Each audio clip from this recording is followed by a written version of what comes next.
BSP के हाथी की शक्ति है कि उनके साथ उनका वोटर जाके हाथी दबा के चलाता है, उसको प्रत्याशी से मतलब नहीं होता। हाथरस में जो बोल रहे थे जेंजी वाले आकाश थे, और आज जो बोल रहे थे तो वो 30 साल पार कर चुके हैं, उस उम्र के हिसाब से थोड़ा मैच्योर भाषण बोल रहे थे, क्योंकि उनके ऊपर तमाम तरह के आरोप हैं जो सांस्कृतिक राष्ट्रवाद पर पूरे नहीं उतरते हैं, और बीएसपी के साथ ऐसा नहीं होता है। नमस्कार, मैं गौरव कुमार पांडे और आज यूपी तक की टीम मौजूद है जेवर में, जेवर के धनकौर में। दरअसल यहाँ पर कुछ देर पहले आकाश आनंद जो कि राष्ट्रीय संयोजक है बसपा के, वो पहुंचे थे और ऑफिशियली रूप से जो है आज प्रत्याशी की घोषणा भी उन्होंने कर दी। यहाँ से अब बसपा के टिकट से सतवीर नागर जो है वो चुनावी मैदान में आपको अगले साल जो है वो दिखेंगे। लेकिन आज की रैली कितनी महत्वपूर्ण थी, क्योंकि गौतम बुद्ध नगर ये ज़िला जो है ये बेसिकली मायावती का ज़िला रहा है, यहाँ उनका पैतृक निवास भी है, तो ये उस लिहाज से आज कितनी ज़रूरी थी, कैसा इसका असर रहा, आइए जानते हैं। हमारे साथ वरिष्ठ पत्रकार सैयद कासिम जी है। कासिम जी, स्वागत है आपका यूपी तक। थैंक यू गौरव भाई, वेरी शुक्रिया, बहुत शुक्रिया आपका। तो आज जो है सबसे पहले मुझे ये बताइए कि आज तो चलिए ऑफिशियली प्रत्याशी का जो है घोषणा भी हो गया, लेकिन आज की रैली यहाँ पर कितनी महत्वपूर्ण थी? देखिए, महत्वपूर्ण इसलिए है कि मायावती जब मुख्यमंत्री थी तब भी, और जब मुख्यमंत्री नहीं रही तब भी, ये हिस्सा मायावती का घर है। जेवर से लेके दादरी, सिकंदराबाद, बल्कि ग्रेटर नोएडा सजाया और संवारा ही मायावती ने। अगर हम किसी से भी बात की जाए तो एक्सप्रेसवे से लेके फार्मूला 1 से लेके ये सारा काम मायावती की सरकार में हो, तो ये हिस्सा मायावती का अपना घर होने की वजह से, जैसे सैफई मुलायम सिंह का था या गोरखपुर योगी आदित्यनाथ का है, तो मायावती का अपना घर होने की वजह से वो कॉलेज है रमाबाई, उसके बाद यहाँ पे आप आइए तो गौतम बुद्ध यूनिवर्सिटी है, बहुत से काम उनके ज़माने में हुए उनकी सरकारों में। गुजर डोमिनेटिंग एरिया है ये। गुजर मायावती को अपनी बहन, अपनी बेटी मानता था क्षेत्रवाद के हिसाब से। हम आप लोग जानते हैं पश्चिम में क्षेत्रवाद बहुत होता है, समाज कोई भी हो, अगर क्षेत्र की बेटी, मारी बहू, मारी बेटी, ये हिस्सा के यहाँ के लोगों के विचार होते हैं।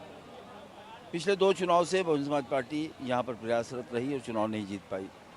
सतबीर नागर चूँकि 2019 में लोकसभा का चुनाव लड़े थे और ये विधानसभा जेवर वो 200 कुछ वोट से चुनाव हारे थे, इसलिए सतबीर नागर कैंडिडेचर के तौर पे उनका कैंडिडेचर जो है वो बहुजन समाज पार्टी के लिए उम्मीद का एक समझ लीजिए कि किरण है। तो ये वजह थी कि इस सीट पे आकाश आनंद को भेजने की, चूँकि उनका घर है, उनका दादियाल है, 4 कदम पे बादलपुर है जो उनका अपना पुश्तैनी घर जहाँ के वो लोग हैं। तो मैं समझता हूँ कि इस सीट का जो संदेश है दूर तक जाएगा, और जो बीएसपी ने इस बार एक स्ट्रेटजी बनाई है, रणनीति बनाई है, मैं सबसे पहले उसे यूपी तक पे आज कह रहा हूँ। बहुजन समाज पार्टी की मुखिया ने अपने तमाम कोऑर्डिनेटर्स से एक बात कही है कि कहीं कैंडिडेट क्लैश नहीं होगा। जैसे अगर किसी सीट पे समाजवादी पार्टी का मुस्लिम विधायक है और भारतीय जनता पार्टी से वहाँ कुर्मी लड़ा था फॉर एग्जांपल, तो वहाँ पर ना तो आप कुर्मी दोगे ना मुसलमान दोगे, तीसरी बिरादरी को कैंडिडेट आप बनाएंगे। अच्छा, ये एक उन्होंने स्पष्ट कर रखा। जैसे एक जेवर है, जेवर में ठाकुर कैंडिडेट था भारतीय जनता पार्टी का, गुजर उन्होंने दे दिया। इसी तरह से आप देखिए तो जो अभी झांसी की एक सीट है जहाँ से आशीष पांडे को टिकट दिया, तो वहाँ पर दोनों कैंडिडेट पिछड़े वर्ग के थे, आशीष पांडे को टिकट दिया। जौनपुर की एक सीट है मुंगरा बादशाहपुर, वहाँ पर एक विनोद मिश्रा को टिकट दिया। कम ब्राह्मण है लेकिन चूँकि तीसरी बिरादरी ब्राह्मण है, तो ये मायावती और बहुजन समाज पार्टी की स्ट्रेटजी और रणनीति है कि जो समाजवादी पार्टी, हाँ अगर कहीं लाख सवा लाख उसी बिरादरी का वोट है तो 2 कैंडिडेट हो जाएंगे। जैसे मुस्लिम अगर पश्चिमी उत्तर प्रदेश में सहारनपुर वगैरह में लाख वोट, सवा लाख वोट, 1.5 लाख वोट है, तो सपा का मुस्लिम है तो आप भी मुस्लिम दे दो। तो उस रणनीति पर चलती हुई मायावती, अभी तो एक ही आप देख रहे हैं गुजर यहाँ पर है, मुझे लगता है यहाँ से मुजफ्फरनगर के बीच में कम से कम 2-3 गुजर कैंडिडेट होंगे। अच्छा, मुझे ये बताइए कि जिस प्रकार से क्योंकि विधानसभा चुनाव इससे पहले का बसपा का कुछ खास नहीं रहा, एक ही विधायक है सीट पर, और अब जो है ये लड़ाई इन्होंने स्ट्रैटेजी चेंज की, आकाश आनंद की भी इसमें एंट्री है, तो क्या लग रहा है कि कुछ प्रभाव पड़ेगा या फिर क्या, कैसी रफ्तार रहेगी?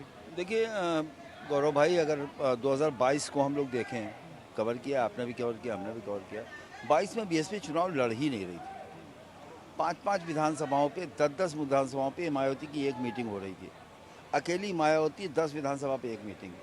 कैंडिडेट भी आखिरी दिनों तक, आज नामांकन है, उस दिन तक उनके उम्मीदवार तय नहीं थे कि कहाँ से कौन लड़ेगा।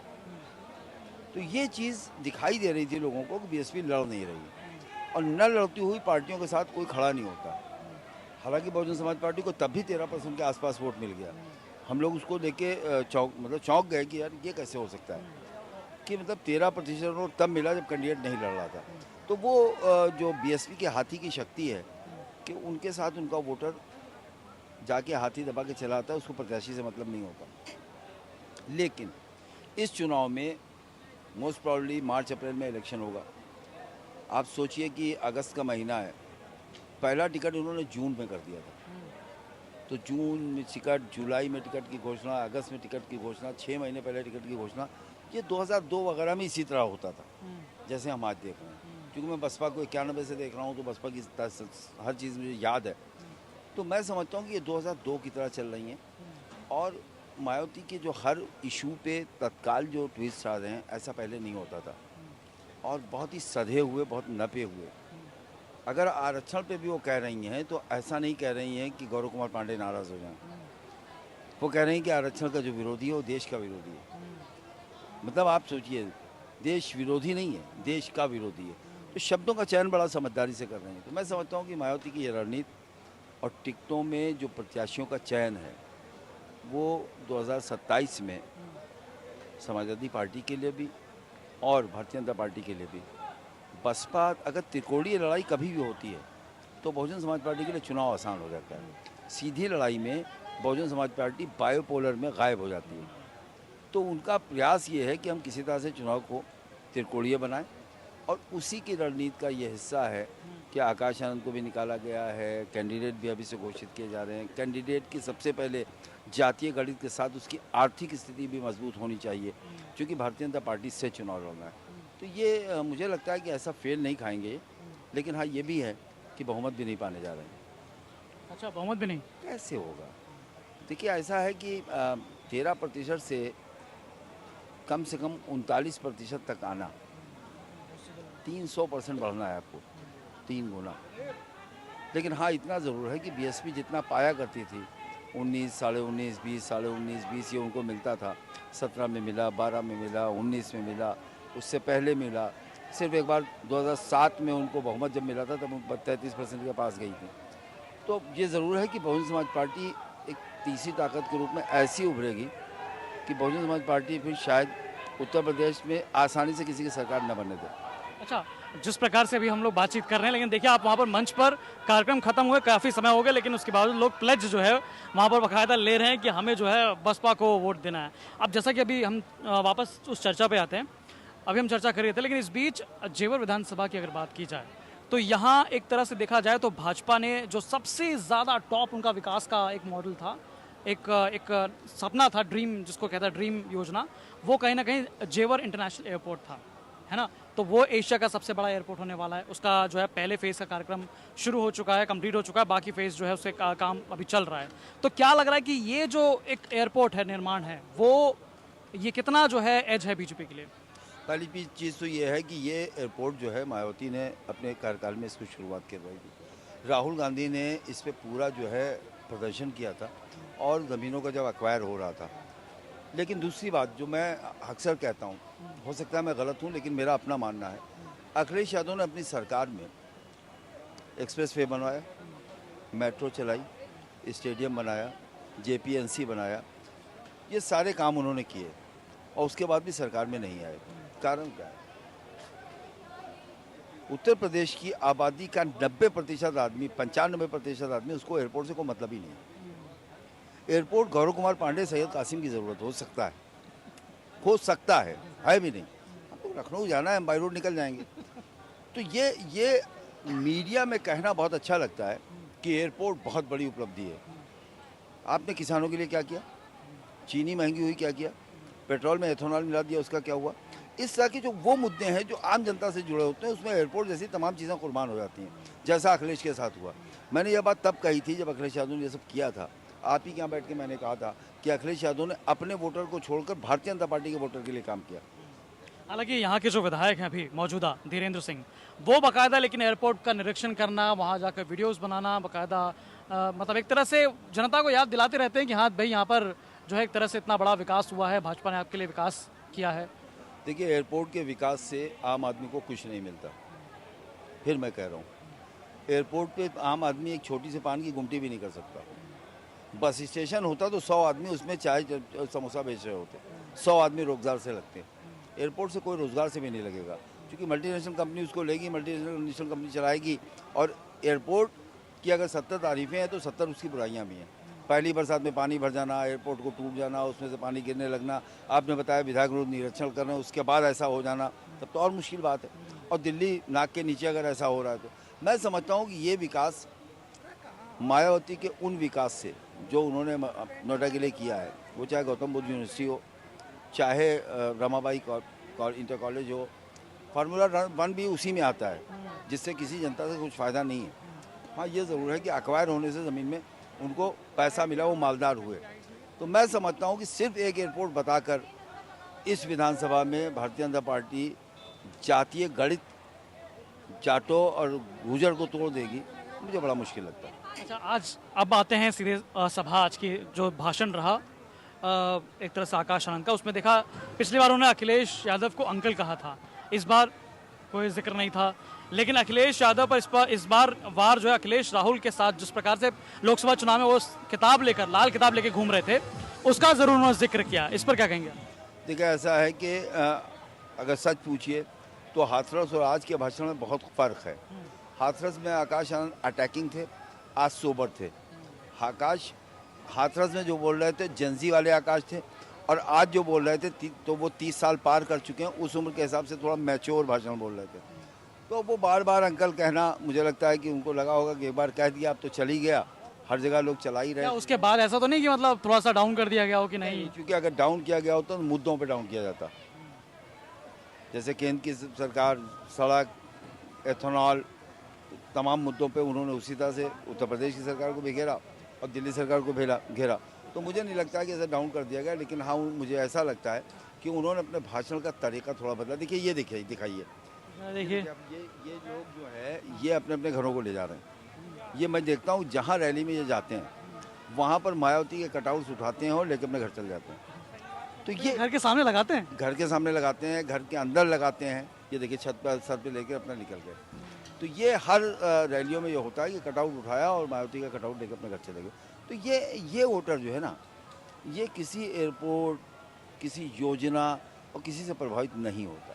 आप देखा दोनों जवान हैं, साथ में ये भी है ले जाने वाले, और जो बाकी आप देखिएगा वो भी नौजवान होंगे। देखिए, सर पे ले लिया, लेके जा रहे हैं। तो क्या लगता है कि मतलब अब जो है, ये मेरा आखिरी सवाल है, अब जो है क्या लगता है कि जैसे जो स्थिति आपने पिछले चुनाव में देखी बसपा की, इस बार आप जो है आप देख रहे हैं, आप लगातार कवर भी कर रहे हैं, क्या लग रहा है कि इस बार स्थिति कुछ सुधरी हुई है, कुछ बदलेगा? हाँ, पिछले चुनाव से बेहतर है। उसकी 2-3 वजह हैं। एक तो बीएसपी अच्छा लड़ रही है, अच्छे उम्मीदवार दे रही है, और दूसरी चीज़ ये है कि समाजवादी पार्टी में वेस्ट यूपी में यादव नहीं है।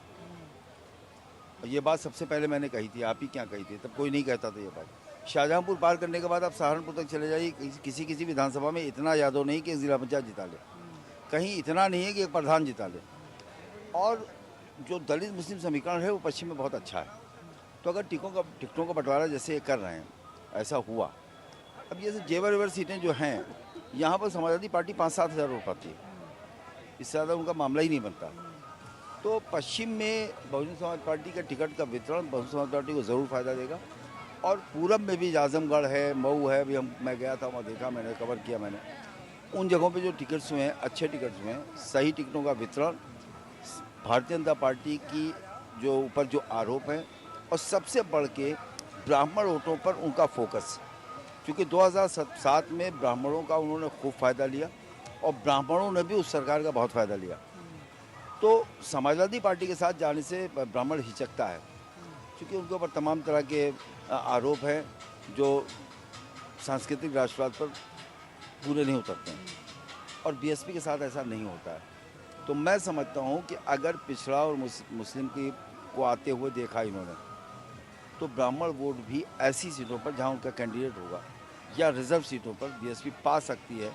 आज की स्थिति में मायावती की रणनीति देखते हुए, सतीश चंद्र मिश्रा को जिस तरह से वो आगे कर रहे हैं उसको देखते हुए, जिस तरह टिकट देगा उसको देखते हुए, लेकिन ये भविष्य के गर्भ में है। आज जो दिखाई दे रहा है वो यही है कि मायावती का टिकट का सिलेक्शन बहुत अच्छा है, और ये जो मीटिंग्स करके घोषणा हो रही है, 5-7 हज़ार आदमी 10 आदमी इकट्ठा करके एक मैसेज जा रहा है, चारों तरफ से नीला झंडा लग रहा है, कहीं था ही नहीं, कुछ दिखाई नहीं देता था, लोग समझते थे बीएसपी ख़त्म हो गई है, तो कम से कम बीएसपी जिंदा है, इसकी मैसेजिंग हो रही है। तो साफ तौर पे ये हमारी चर्चा वरिष्ठ पत्रकार सैयद कासिम जी के साथ थी, और उन्होंने कहा कि कहीं ना कहीं पिछली बार की अगर देखा जाए तो इस बार तस्वीर कुछ बदली है। सिलेक्शन टिकट का जो है इस बार वो जो देख रहे हैं वो ठीक ठाक जो है वो अच्छा देख रहे हैं। बाकी अब क्या कुछ होगा आगे जो है चुनाव में पता चलेगा, उससे पहले की सरगर्मियों में पता चलेगा, लेकिन तब तक आप देखते रहिए यूपी तक। धन्यवाद।